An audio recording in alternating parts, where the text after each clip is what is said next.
Namaste students. So today we are going to start with the fourth chapter from Hornbill, that is Landscape of the Soul by Nathalie Trouveroy. So before we begin with the chapter, let's see who is this writer. Nathalie Trouveroy, who is the wife of the Belgian ambassador to India, is an art historian. She has done her master's in the history of art and archaeology with a specialization in Japanese art from the Catholic University of Leuven.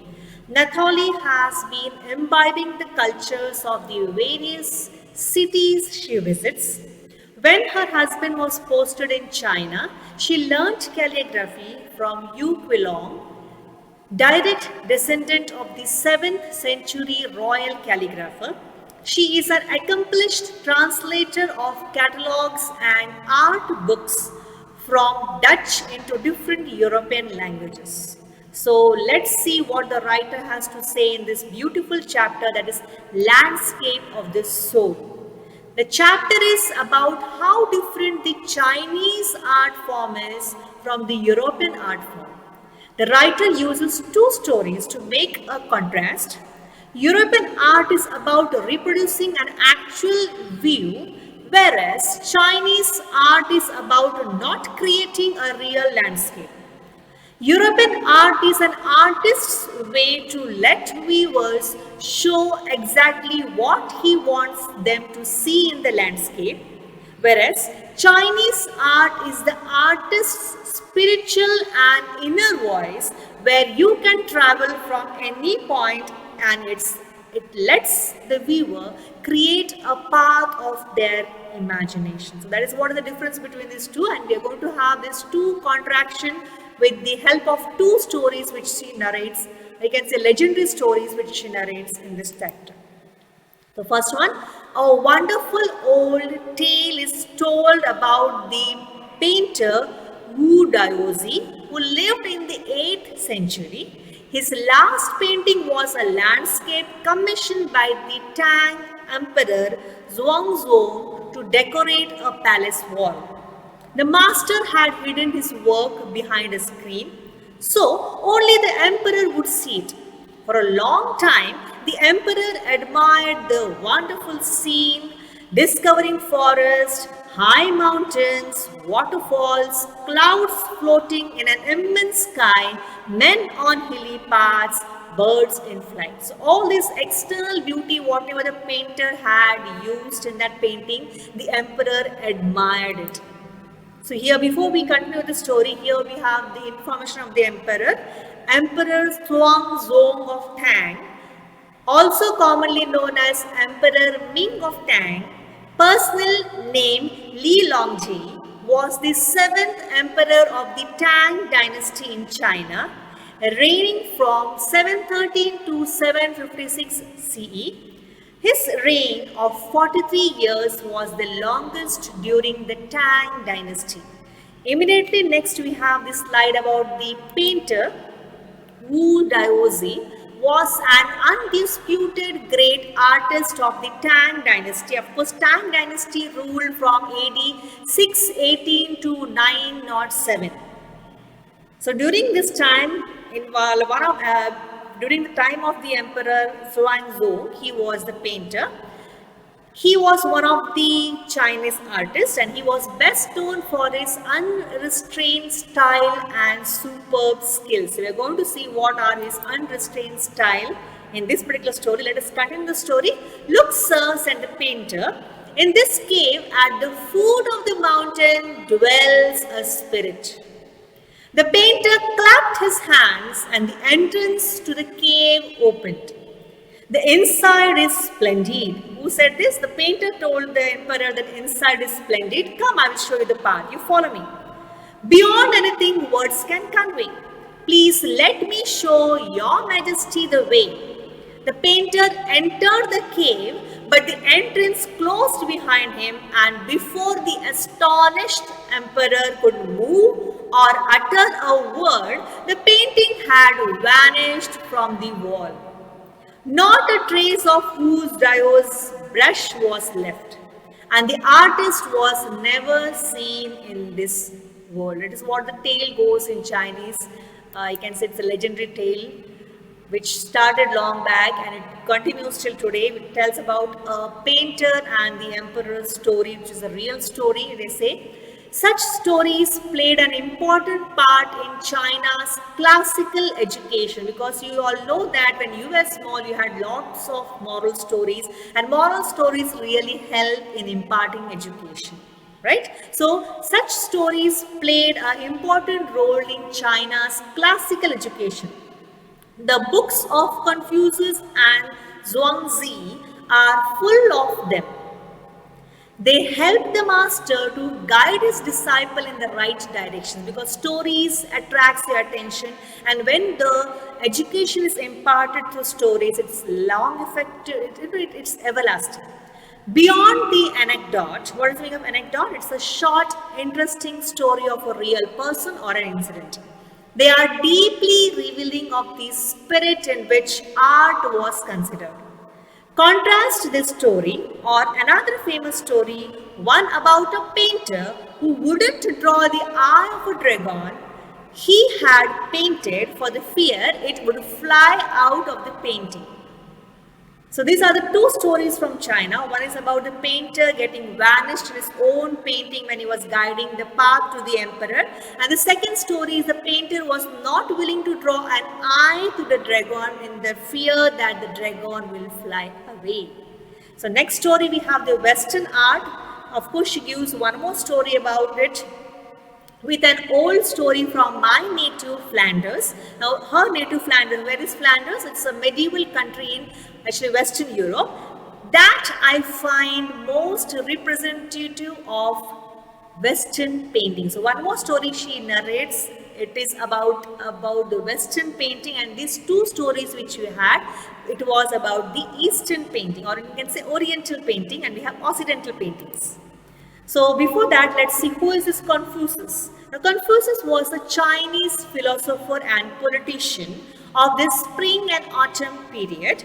The philosophy of Confucius, also known as Confucianism, emphasized personal and governmental morality, correctness of social relationships, justice, kindness and sincerity. So we have one more philosopher over here. We have mentioned about him, Zhuangzi,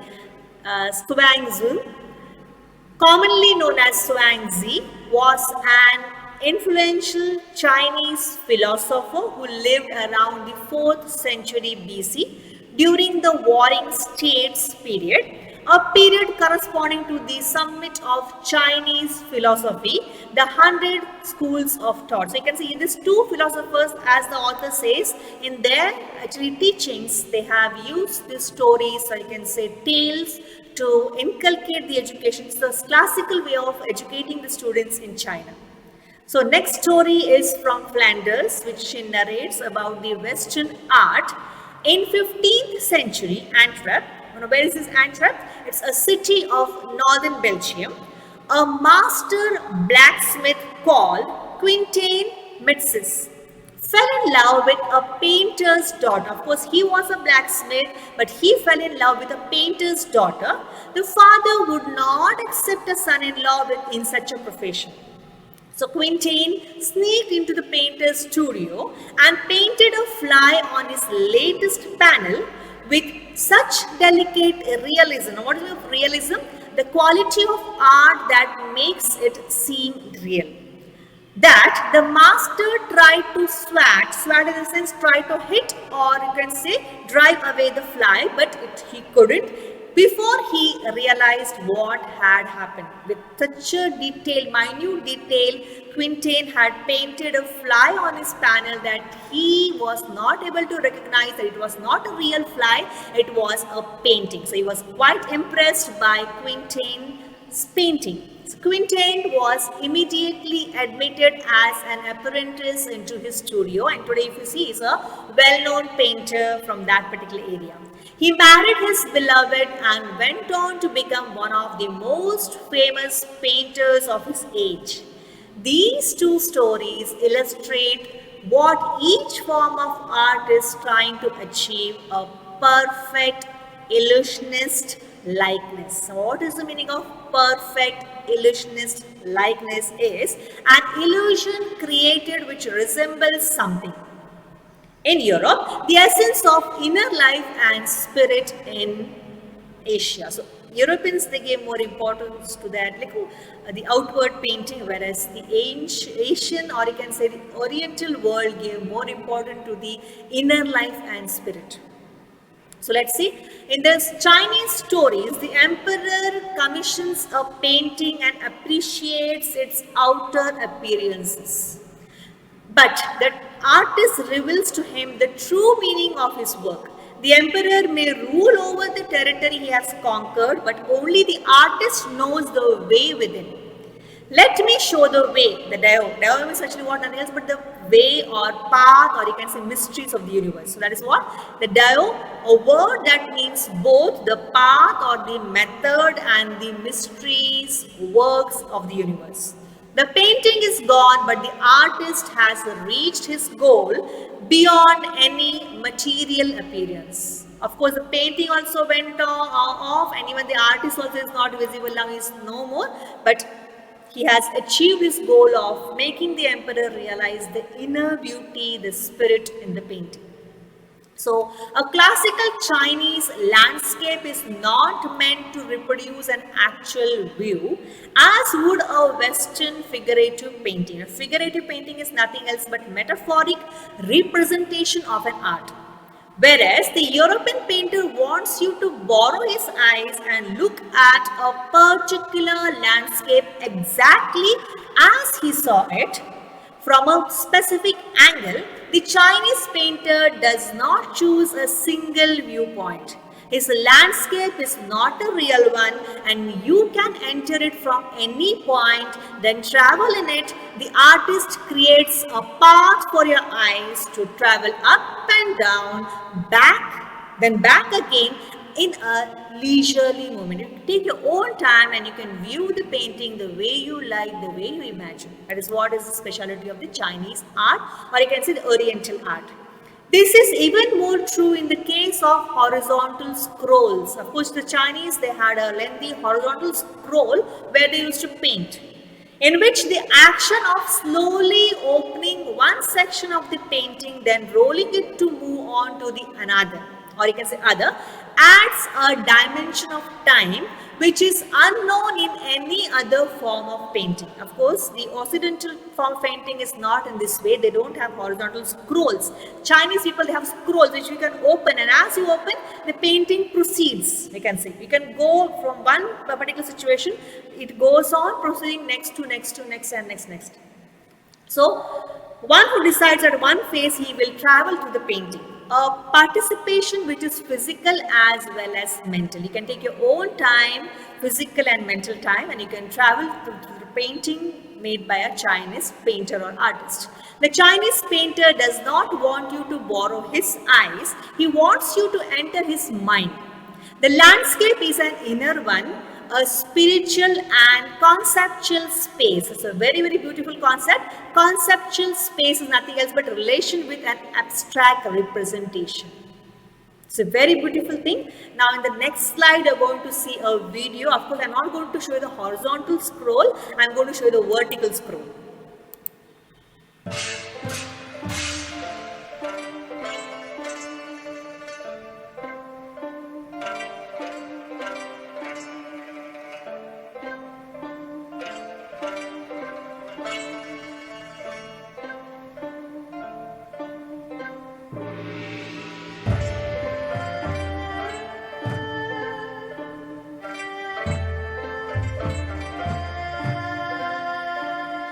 Enjoying it?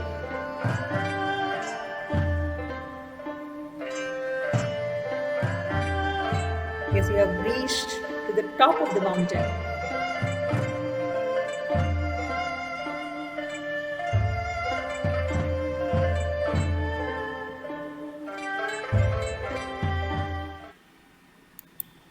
So, this concept is expressed as Sang Shui. Of course, we're going to see in detail what is that. I'm going to show the painting also. It's a traditional Chinese painting, literally mountain water, which used together represent the word landscape. More than two elements of an image, these represent two complementary poles reflecting the Taoist view of the universe. The mountain is yang, reaching vertically towards heaven, stable, warm and dry in the sun, while the water is yin, horizontal and resting on the earth, fluid, moist and cool. Here you can see I have represented both yang and yin. So you have this, the interaction of yin, the receptive feminine aspect of universal energy, and its counterpart yang, active and masculine, is of course a fundamental notion of Taoism. What is that? It's a Chinese philosophy based on the writings of Lao Tzu. That is what this is. You have seen this particular thing. It represents two, we can say, energies, yang and yin. And here if you see in the painting of Sang Shu, they mentioned that mountains are, it represents yang and water represents yin. It is mountain and water. Normally we call that as landscape. So let's see example of Sang Shui. Sang Shui refers to a style of traditional Chinese painting that involves or depicts scenery or natural landscapes using a brush and ink rather than more conventional paints. Chinese, they normally use their brush and ink. Mountains, rivers and often waterfalls are prominent in this art form. Here you have in this slide, beautiful Sang Shui painting of China. You can see here a mountain and down you can see water. From the mountain you have waterfall and it's a beautiful painting. They call it as Sang Shui. It's a traditional painting of China which depicts mountains and rivers, mountain falls, which is also called as Sang Shui, or you can say it's a landscape. And we are familiar with this particular concept called landscape, right? So what is often overlooked is an essential third element. Of course, we know about yang, we know about yin, but we don't know about the third element. What is that? It's the gap or emptiness between this yang and yin. So what is often overlooked is an essential third element, the middle void, where their interaction takes place. This can be compared with the yogic practice of pranayama. Now you all practice pranayama, right? We do breathe in, we do breathe out. But a gap in between, when you breathe in, you retain the, breathe in and then you breathe out. So the gap which is there is called void. There meditation takes place. That is what the writer explains. The middle void is essential. Nothing can happen without it. Hence, the importance of the white, unpainted space in Chinese landscape. So that is one you can say empty space between the mountain and the river. We have the white, empty space that is more important. That is what the writer says. It is called void. Though it is empty, though it is vacant, it is very, very important.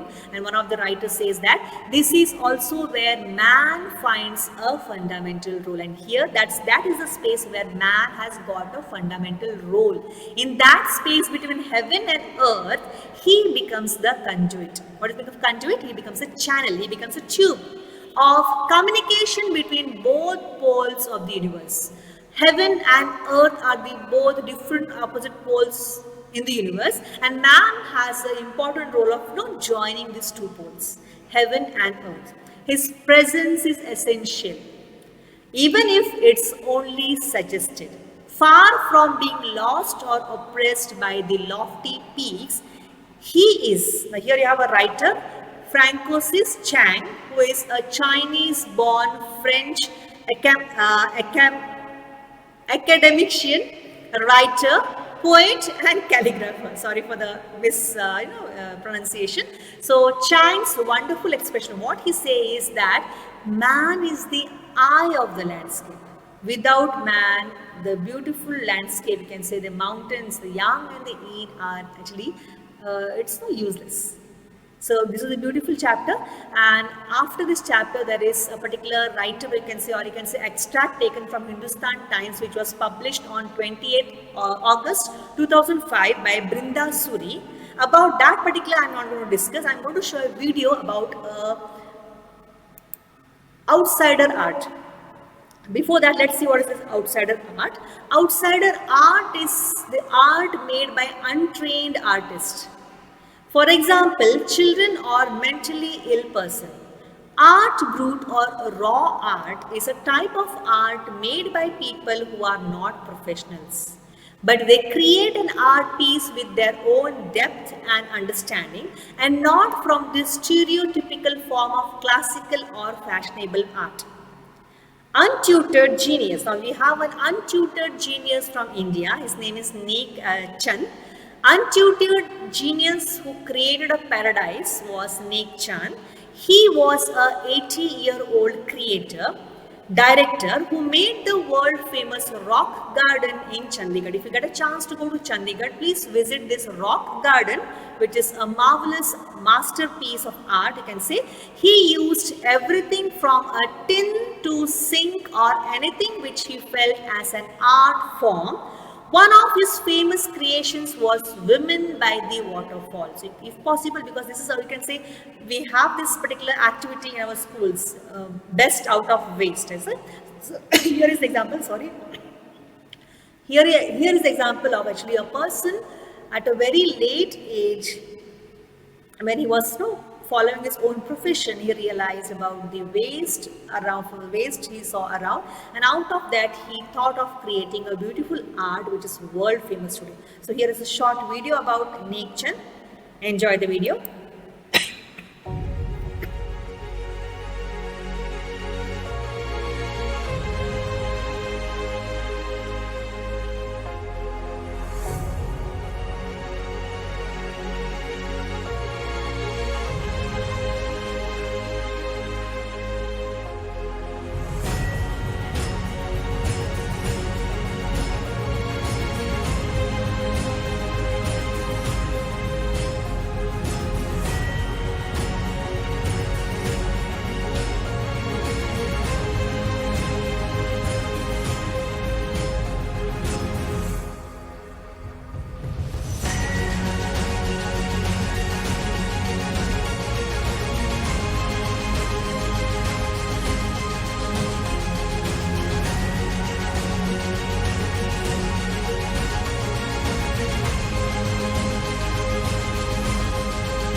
So this was a beautiful video about Nek Chand. Nek, is, you all know, Nek means snake in sun, right? So he has done a very good job of converting the waste into a very creative art, which is world famous. As the video shows, it is among the second one, attractive place in India after Taj Mahal. So hope you all like this lesson. It is very, very interesting. Read the stories from the textbook. Till then, okay, we'll move on to the next chapter afterwards. Till then, take care.